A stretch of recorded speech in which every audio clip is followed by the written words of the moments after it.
Hey everyone, and welcome back to the channel.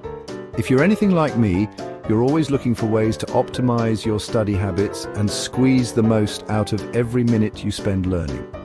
Today we're going to dive deep into some seriously effective techniques that will help you concentrate better, make learning a breeze, and study more efficiently than ever before. Let's get started. So before we jump into any specific study hacks, let's address the foundation of effective learning concentration. And trust me, I know how tough it can be to stay focused when you're surrounded by distractions. That's where mindfulness meditation comes in. It's not just some mystical practice, it's actually a scientifically proven technique to train your brain to stay present and resist those pesky distractions that love to derail our study sessions. Now you might be thinking, meditation? I don't have time for that, but here's the beauty of mindfulness meditation. Even just 10 minutes a day can make a world of difference. Imagine sitting comfortably, closing your eyes, and simply focusing on your breath. As thoughts pop into your mind, you gently acknowledge them without judgment and redirect your attention back to your breath. That's it. It's incredibly simple, yet incredibly powerful. By practicing this regularly, you're essentially strengthening your concentration muscles.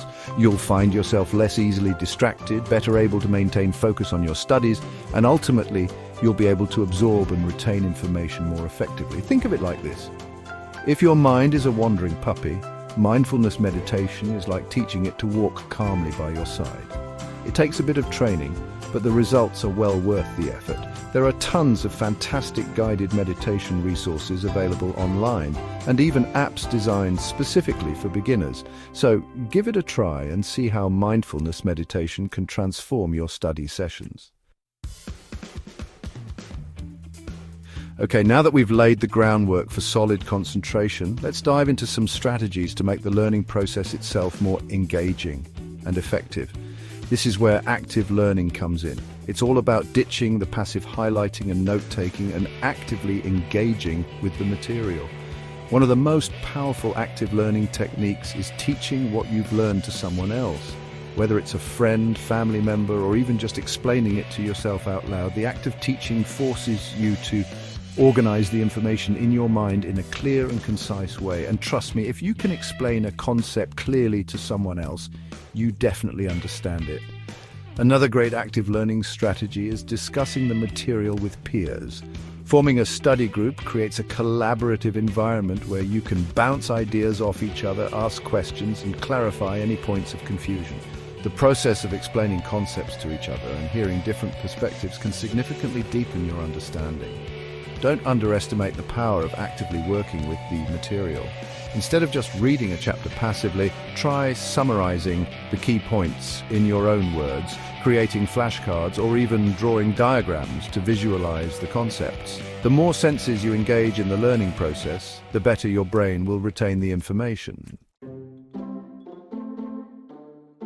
Chapter 3, Pomodoro Technique, Conquer Procrastination. So you've sharpened your focus with mindfulness and you're actively engaging with the material. Now, let's talk about maximizing your study time and preventing burnout. This is where the Pomodoro Technique swoops in to save the day.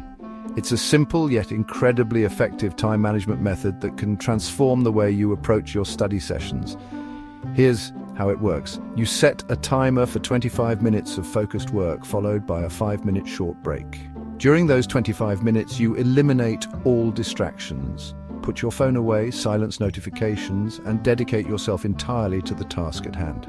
The key is to work with intense focus during those intervals. After each 25-minute sprint, you reward yourself with a well-deserved 5-minute break.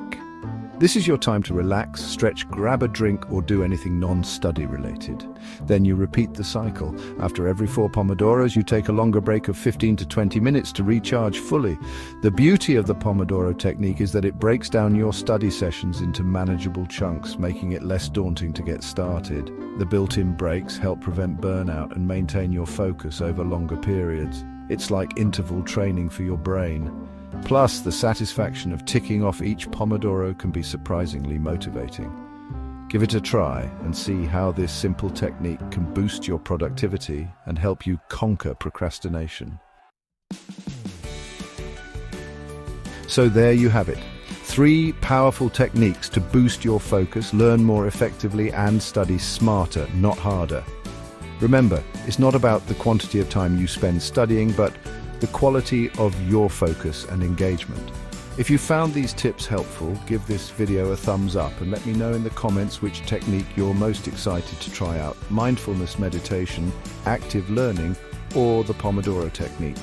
And don't forget to subscribe to the channel for more study tips and productivity hacks.